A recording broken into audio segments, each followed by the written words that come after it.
हाय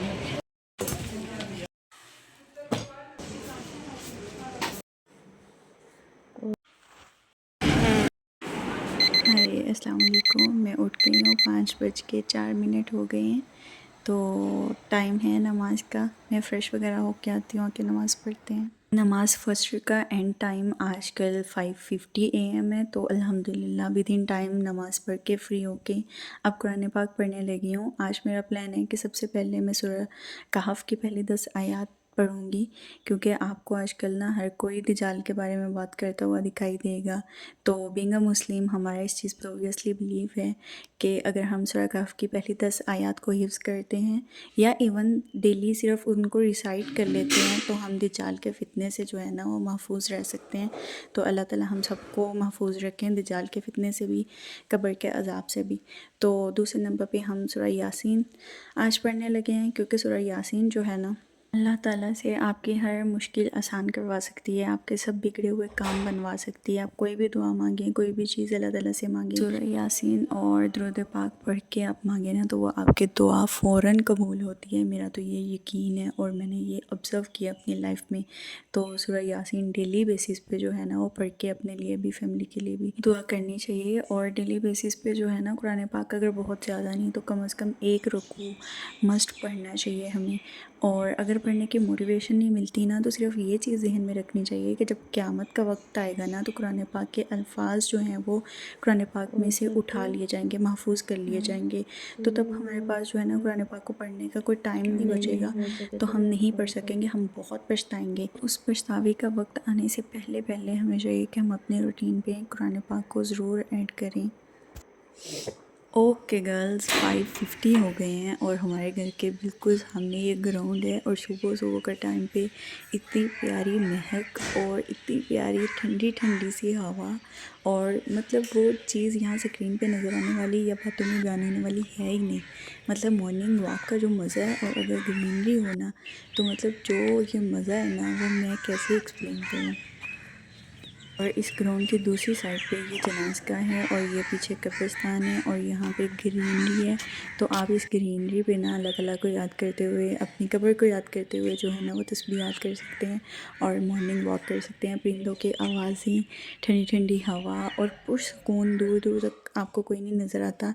मैं मामा या अपनी सिस्टर्स के साथ वॉक करने आती हूँ, तो ये मतलब इंतहाई इंतहाई इंतहाई इंतहाई अच्छा एक्सपीरियंस होता है सुबह सुबह। और बिलीव मी, अगर आप सुबह के टाइम पे उठते हैं और उठ के अपने सारे रिचुअल्स पूरे करते हैं, सबसे पहले फ़्रेश होते हैं, ब्रश वगैरह करते हैं, नमाज़ कुरान पाक पढ़ते हैं, फिर तस्बीहात करते हैं और वॉक के लिए भी टाइम निकाल लेते हैं ना, तो यकीन जानिए आपकी लाइफ इतनी सेट हो जाएगी, आपको एंजाइटी और स्ट्रेस इस तरह की चीज़ें जो है ना वो मील दूर रहेंगी। और ये सिर्फ बातें नहीं, ये बायोलॉजिकल फैक्ट है। जब हम सुबह वॉक करते हैं, एक तो हमारे सारे मसल्स और बॉडी मूव करती है फिज़िकली, और दूसरा ये कि हमारे ब्रेन में ऐसे हार्मोन्स रिलीज़ होते हैं जो कि हमारे स्ट्रेस को रिलीव करते हैं और हमें इतना रिलैक्स और हैप्पी फील करवाते हैं।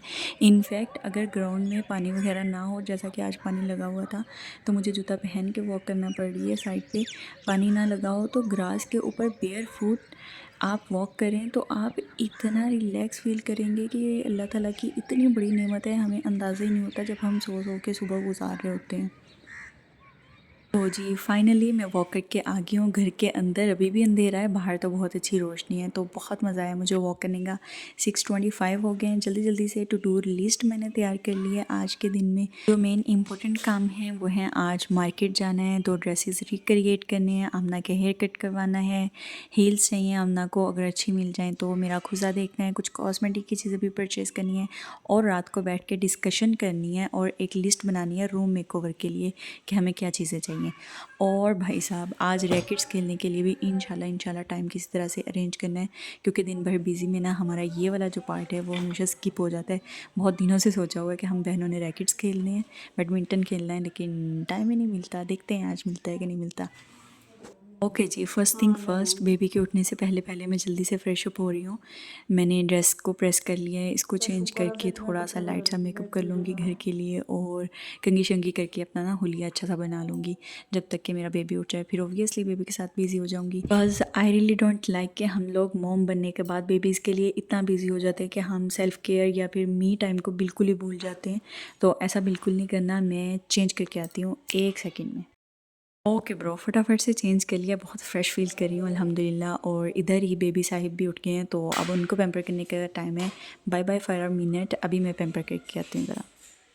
ओके जी, 10 बज रहे हैं, बेबी के भी सुबह के तमाम काम हो गए हैं। फर्स्ट मील भी हो गया, पैम्पर शैम्पर भी चेंज हो गया, उसको खूब सारा लाइट पैर करके पैम्पर भी कर लिया है और ड्रेस भी चेंज करवा के बेबी को खूब तैयार श्यार कर लिया है क्योंकि अब हम मार्केट के लिए निकल रहे हैं। तो मेरी ट्राई है कि थोड़ा सा खेल खुल लिया है इसने, अब ये सो जाए तो मैं ना इनको सुला के ही मार्केट के लिए निकलूँगी। तो देखते हैं, बेबी सोता है तो फिर मैं मार्केट के लिए निकलती हूँ। यार 11 बज चुके हैं और अभी तक बेबी सो नहीं रहा, ये क्या बात है? मतलब सोने के मूड में था तो मैं सुला रही थी ना, अब क्यों नहीं सो रहा ये? फाइनली 12 बजे बेबी सो गया था और अब जो है वो हम मार्केट की साइड पे निकले हैं। मार्केट नहीं, इनफैक्ट पहले हम इस साइड पे आए हैं जहाँ पे सैलून है, जहाँ से आमना का हेयर कट लेंगे। हेयर कोई बहुत बड़ा सैलून तो नहीं है लेकिन ये कि हाथ में सफाई है इनके, अच्छा काम कर लेती हैं। तो सबसे पहले हम यहीं पे आए हैं, देखते हैं अगर बहुत ज़्यादा रश नहीं हुआ तो अभी ले लेंगे, वरना फिर बाद में हेयर कट लेंगे। कि यार जो डर था वही हुआ, बहुत रश था क्योंकि शादियों का सीज़न है। मेरी शादी भी ईद के फ़ौरन बाद हुई थी और मैंने यहीं से मेकअप लिया था और मैं बहुत सेटिस्फाइड थी अल्हम्दुलिल्लाह। तो शादी की ब्राइड आई हुई थी तैयार होने के लिए, तो हम रफ़ीक सेंटर में आ गए हैं। मैंने ना प्रिंट्स परचेज़ करने हैं और फिर खुद उनको अपने हिसाब से बेबी के लिए डिज़ाइन करवाऊँगी। लेकिन यहाँ मैं स्टिच फ़्रॉक्स देख रही थी, ये सिर्फ 250 की फ़्रॉक है। मतलब लुक, स्टिच हुई फ़्रॉक है और 250 की, ये कैसे हो गया भाई? खैर स्टिच ऑप्शंस तो अच्छे थे लेकिन मुझे स्टिच में कुछ भी समझ नहीं आया ख़ुद के बेबी के लिए लेने को।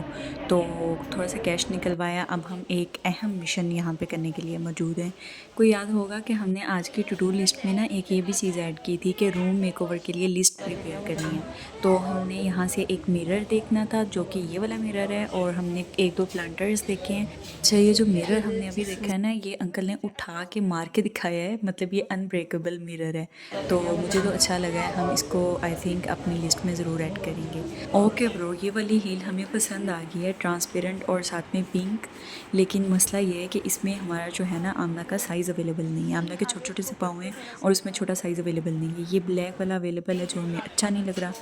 मतलब ऐसा क्यों होता है, जो होता है वो पसंद नहीं आता और जो पसंद होता है वो होता नहीं है। मतलब ऐसा मार्केट में जाके मुझे क्यों फ़ील होता है हर दफ़ा। अभी तक ना हमारे सभी काम पेंडिंग चल रहे थे, मतलब आमना के हेयर कट वो भी पेंडिंग, हील्स वो भी पेंडिंग और ऑब्वियसली मिरर तो हमने सिर्फ देखना ही था, अभी परचेज़ नहीं करना। ऑप्शंस देख लें, लिस्ट रेडी कर लें, फिर परचेज़ करेंगे। और यहाँ से मैंने जो है ना वो अपनी शॉपिंग कर ली है। जो मुझे कैमिसोल्स वगैरह चाहिए थी ना, वो मैंने स्पेशली रखा होता है कि मैं गोजरा जाऊँगी तो मैं वहाँ से लूँगी, लाहौर से महंगी मिलती है मुझे। तो वो मैंने सारी परचेज़ कर ली हैं और कुछ लिपस्टिक के शेड्स हम लोग ट्राई कर रहे हैं। आमना को हाइलाइटर चाहिए। नहीं इतना नहीं, हमारे पास लेकिन बहुत वो अच्छे अच्छे बहुत शेड चमकीली सी है। हमारे पास ऐसे कुछ ये जो सभी शेड्स हैं ना, ये मुझे हर दफ़ा पसंद आते हैं और ये वही शेड्स हैं जो ऑलरेडी मेरे पास हैं। तो मैं चाह रही हूँ कि मुझे कुछ डिफरेंट सा यूनिक सा शेड मिले तो मैं वो परचेज़ करती हूँ, वरना ये वाले जो मुझे पसंद आ रहे हैं वो तो मेरे पास ऑलरेडी हैं। फाइनली ये वाला शेड मुझे मिल गया है। ये ना डिफरेंट सा न्यूड है लेकिन मैरून है, मतलब मैरून का न्यूड वाला शेड है। बहुत चुभता हुआ आँखों में मैरून नहीं है, थोड़ा सा म्यूट मैरून टाइप है। ये कैसे करके दिखाऊँ, ऐसे करके नज़र आ रहा है। तो फाइनली मैं फ्री होकर बैठ गई हूँ और अब कुछ खाने पीने का टाइम हो गया था। समोसे की एक प्लेट खाने के बाद अभी मेरी भूख बाकी थी, तो ये मैंने बर्गर खाया जो कि बिल्कुल ही मज़े का नहीं था। अच्छा जी, खुसा हंट करने के लिए मैं इस शॉप पे आ गई हूँ जहाँ इतने मज़े मज़े के आर्टिकल्स लगे हुए हैं। लेकिन मजाल है कि मेरी शर्ट के साथ कोई कलर मैच कर जाए। मतलब मेरी शर्ट में ना 2 कलर्स हैं, एक शॉकिंग सा कलर है और एक ग्रीन सा कलर है और वो दोनों ही मुझे कोई उसके साथ मज़े का शेड नहीं मिल रहा। हालाँकि यहाँ पे शॉकिंग भी लगा हुआ है, ग्रीन भी लगा हुआ है और ये ट्रेंडिंग से आर्टिकल्स जो है ना, सैंडल्स टाइप जो शूज़ हैं वो भी लगे हुए हैं और ये वाले जो आर्टिकल्स हैं ये तो मुझे कभी पसंद ही नहीं आने लाइफ में। और यहाँ भी एक मुझे ना हील ये वाली पसंद आ रही है, वाइट वाली। इसमें एक ये साथ में लाइट सा स्किन सा कलर भी है, दोनों कलर्स मज़े के हैं।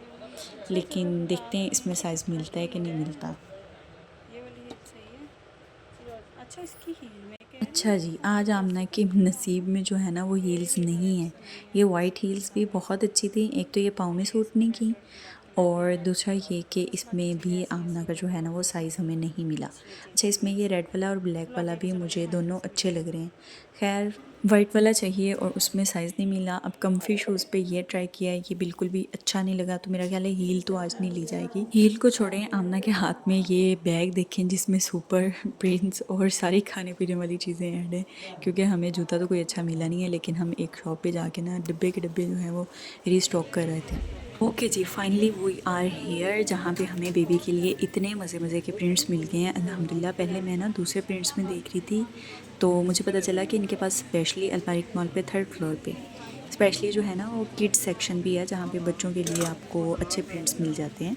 अनस्टिच में प्रिंट्स की बात कर रही हूँ, तो ये वाला एक मुझे पसंद आया और इसके साथ जो मैंने रखे हैं वो मुझे सब पसंद आए हैं। तो मैं उनमें से अब शॉर्ट लिस्ट करके जो है ना फ़ाइनल कर रही हूँ। ये वाला भी मैंने फ़ाइनल कर लिया है। इसमें से मैं ले रही हूँ 2 मीटर्स, क्योंकि इसका जो है ना वो कुर्ता और शलवार बनाऊँगी। और एक दो फ्रॉक्स मैंने रिक्रिएट करनी है, जो कि मैंने पिंटरेस्ट पे ना ऑप्शंस ढूंढ के रखे हुए हैं। और ये वाला मुझे बहुत मज़े का लगा था। इस पे ना मल्टी कलर की लेस लगेगी और ये ट्रेडिशनल सा अच्छा सा बनेगा। हाँ यार, आप लोगों की बहन जो है ना वो पार्ट टाइम डिज़ाइनर भी है। मतलब मुझे अपनी मर्ज़ी से अपनी पसंद के कपड़े डिज़ाइन करना बहुत पसंद है, स्पेशली रिक्रिएट करना। मतलब मैं किसी ब्रांड का सूट देख के उसको ख़ुद के लिए रिक्रिएट करना, ये मेरा वन ऑफ द हॉबी है।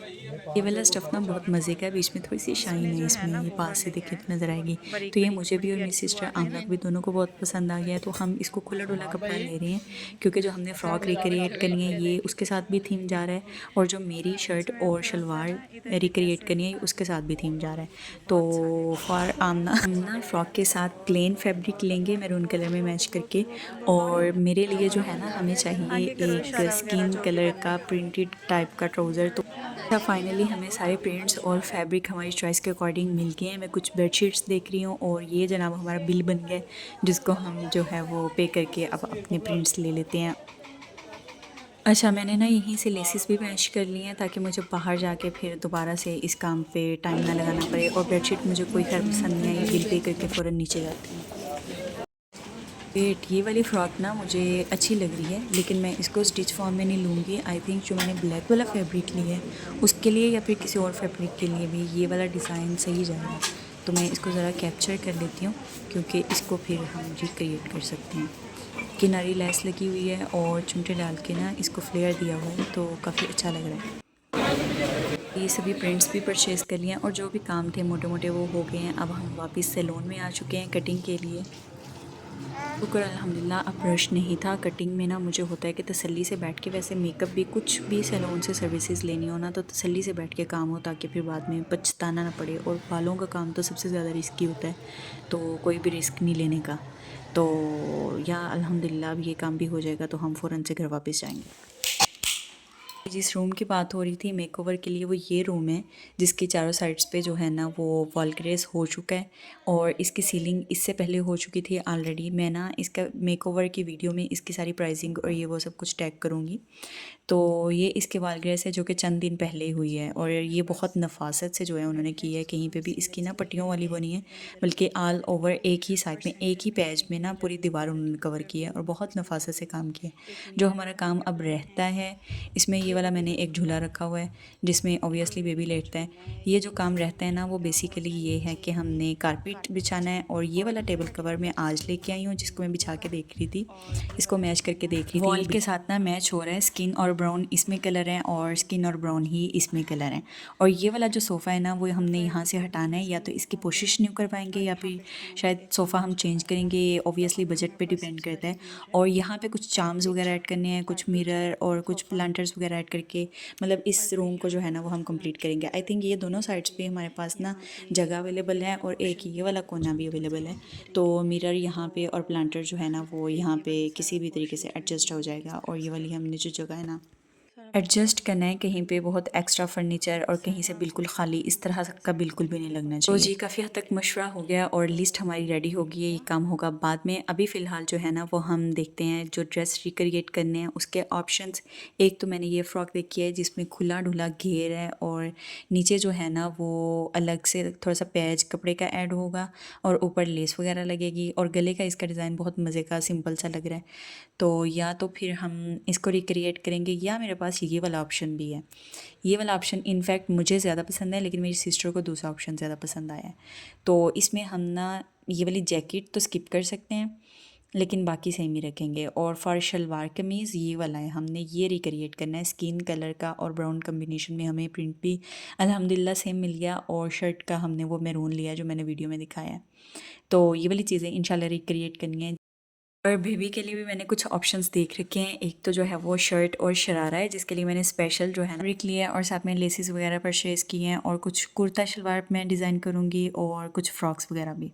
जी फाइनली अल्हम्दुलिल्लाह आज के सभी टास्क कंप्लीट हुए हैं, सभी कुछ मैंने कंप्लीट कर लिया। जो आज एक चीज़ स्किप हुई है ना वो अगेन बैडमिंटन का टाइम नहीं मिला तो वो हम नहीं खेल सके। अल्हम्दुलिल्लाह सभी नमाज़ें पढ़ ली हैं और कुरान पाक भी पढ़ लिया था, वॉक भी कर ली थी, सभी टास्क भी कंप्लीट कर लिए थे। अब जो दिन का लास्ट काम है ना वो मैं इस टाइम पे एक लेक्चर लेती हूँ। एक तो मैंने अपनी क्लास लेनी होती है, उसके बाद मैं एक लेक्चर लेती हूँ। ये एक चैनल है, इस्लामिक चैनल है रिली मकतूब के नाम पे और ये बहुत अच्छी प्रेजेंटेशन के साथ ना एआई वीडियोस के साथ प्रेजेंट करते हैं। हर सूरत का जो है ना वो बैकग्राउंड और बैकग्राउंड स्टोरी जो है वो एक्सप्लेन करके बताते हैं। तो मैं एक लेक्चर ये लूँगी और उसके बाद फिर I will go to the bed and I am thinking कि मैं जो है ना वो कुरान पाक को तर्जमा और तफसीर के साथ पढ़ना स्टार्ट करूँ। लेकिन टू बी वेरी ऑनेस्ट मैं अभी ये मैनेज नहीं कर पा रही हूँ, ज़िंदगी में टाइम की बहुत कमी चल रही है। तो लेकिन ये है कि ये एक अच्छी एफ़र्ट है कि आपको हर सूरत का बैकग्राउंड और उसकी ट्रांसलेशन और साथ में स्टोरीज़ की विजुअल एनिमेशन, जिसमें किसी भी नबी या किसी भी सहाबा किराम की तस्वीर नहीं शो की जाती लेकिन आम जब बात होती है तो थोड़ी बहुत तस्वीर शो की जाती है। तो बाकी अल्लाह ताला गलतियों को माफ़ करने वाले हैं।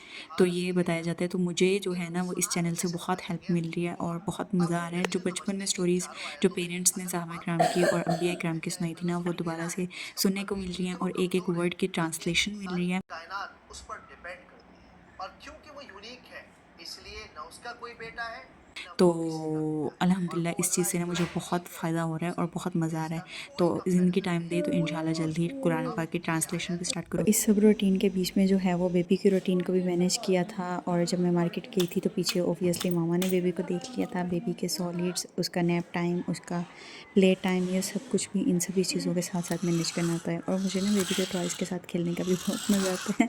तो जब मैं फ्री टाइम में बैठी होती हूँ तो मैं अपने ही बेबी के टॉयज़ के साथ उनके साथ जो है ना वो खेलती रहती हूँ। ये बहुत मज़े की चीज़ है। अच्छा ख़ैर अल्हम्दुलिल्लाह आज के सभी काम हो गए हैं तो फाइनली अब हम सो जाते हैं। लाइक, शेयर एंड सब्सक्राइब मिलेंगे फिर नेक्स्ट वीडियो में इंशाल्लाह। तमीज़ बच्चा मुझे सब्सक्राइब नहीं कर रहा ना तो इसलिए इसकी पिटाई हुई है। ओके जी अब मैं सोने जा रही हूँ तो फिर मिलेंगे इंशाल्लाह। बाय बाय, अल्लाह हाफ़िज़।